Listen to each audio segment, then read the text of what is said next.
Today we'll be looking at Notes 2.6, the President. So we're going to look into some of the requirements needed to become President and some of the official duties that the President has. Roles of the President. So the President has many different titles, many different jobs that he or she, maybe one day, will has to do. So they are the Chief Executive, sees that government programs are carried out and that laws passed by Congress are implemented. They are the Chief Administrator, manages the 15 executive departments and other federal agencies that carry out government policy. Commander in Chief, the authority to order troops in action and call them back home. So basically, in charge of the military. Every different military branch, Navy, Army, all report to the president. And that's a main function of what the president does. Foreign policy leader formulates the nation's plans and procedures for dealing with other countries. Signing treaties, receiving ambassadors. Diplomacy is the art of negotiating with foreign governments. He is also the chief agenda setter. So during the State of the Union address, lays out programs for Congress to consider and helps to prepare an annual federal budget. More roles of the president.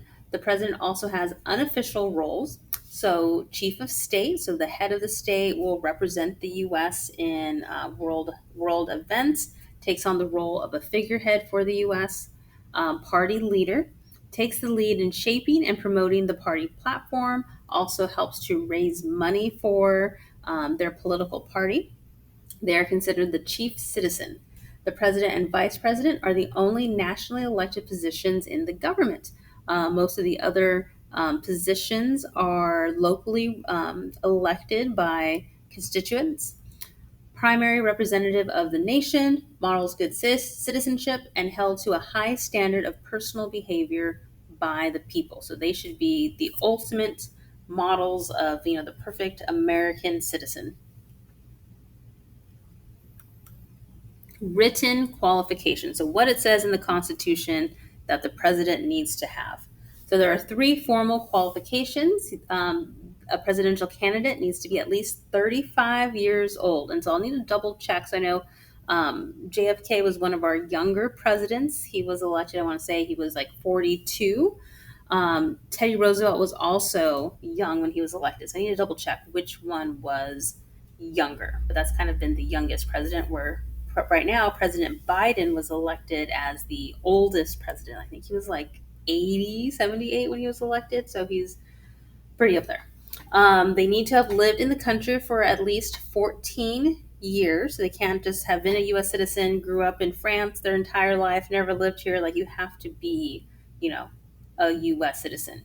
And you have to be a natural born U.S. citizen. So this means a person who is born in the U.S. or its territories. If born outside the U.S., one or both parents have to be U.S. citizens. So this sometimes happens for people that are trying to consider if your parents are in the military. And so maybe your dad was stationed in Germany, you were born in Germany, but because your parents are U.S. citizens, you can get citizenship in both. Technically Germany because you were born there, but also in the U.S. because your parents are citizens. A naturalized citizen cannot become president. So if you immigrated to the U.S., you became a citizen, but you were born in another country, you cannot become president. And so this was very specific to what the framers wanted. They feared that a rich duke or king could come to the U.S. And assume the presidency and overthrow the representative government. And so these were, specific requirements, safety guards put in place by the framers. Term of office. Presidential terms are 4 years long. Originally, there were no term limits. So it does not say originally in the Constitution how many terms a person can serve. So George Washington, our first president, served 2 terms and voluntarily gave up his power, setting the standard of 2 terms to show that there should be transition in power. It shouldn't be the same person. And then after that, every other president followed in that same tradition. It wasn't until FDR, Franklin Delano Roosevelt, became president in 1932. So he believed the nation needed his leadership during the Depression and World War II. So he ran for president and won in 1932, 36, 1940, and 1944. So he was elected for a fourth term. However, he died in early 1945 before the end of World War II. So after that, Congress passes the 22nd Amendment, creating term limits that we have today. So current term limits are 2 terms, so either you serve 2 terms or a maximum of 10 years.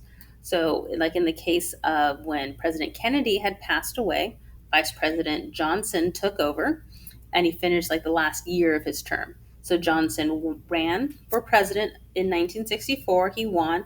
He could have ran again in 1968, but chose not to run again. So that would have been 2 terms, but again, he had finished off Kennedy's term. So he would have, if he ran for that second term, been president for 9 years. So that's kind of how that works.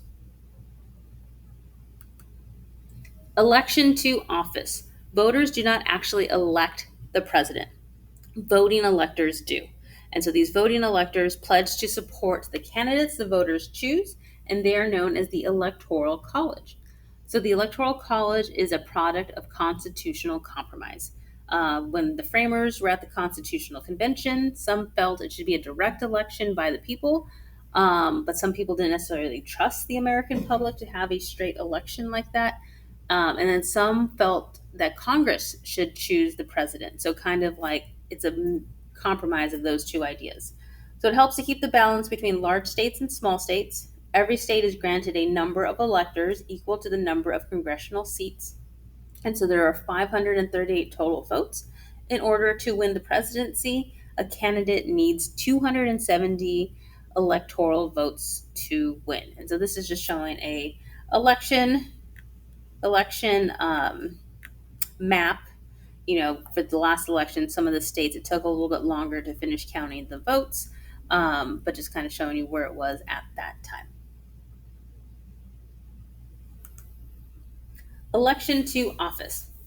California, Texas, and New York have the most votes, makes a win in those states a big advantage. Electors are picked by popular vote, can be nominated through a primary election or at a party convention, can also be named by a campaign committee who work on behalf of a candidate. Electors have little to no discretion in deciding for whom to vote. Most states use a winner take all rule, where if like in California, whichever candidate gets the most votes. So if Joe Biden got 60% of the vote and Donald Trump got 40%, Joe Biden gets all of the California electoral votes. Only Maine and Nebraska split electoral votes based on how the vote was split.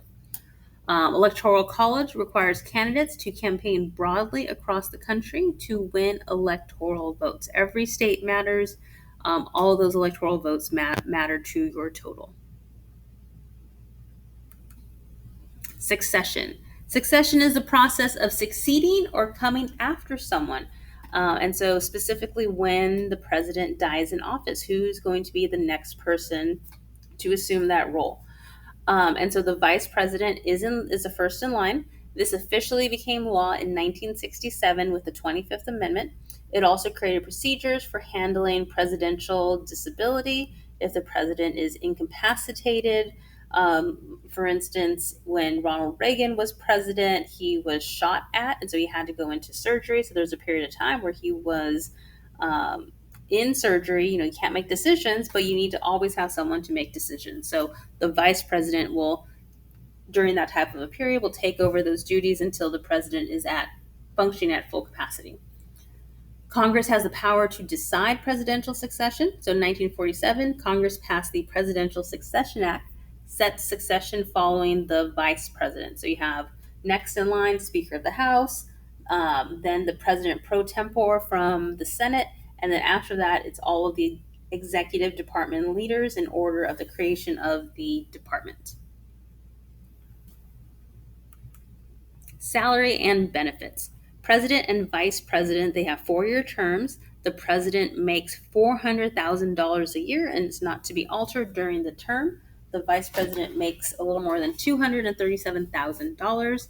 They get travel allowances. They get a staff, including Secret Service detail, tax deductions for 2 residences, health and retirement benefits, access to travel on Air Force One, Marine One when they are going to different places. Personal qualities. So yes, you have all those other formal qualities, but what are some things you need to, or in order to like win the support of the people?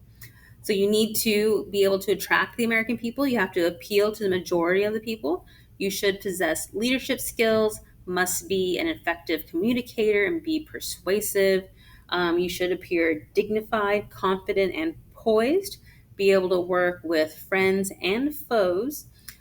Be good managers, exhibit calm and control in a crisis, and must be able to handle scrutiny because as the president, you're up there. You're going to have a lot of criticism. Not everyone's going to agree or like what you do, so you got to be able to handle that pressure, but also be able to convince people, basically to like you, that to know what you're doing is the right thing. So it's a very fine line to walk.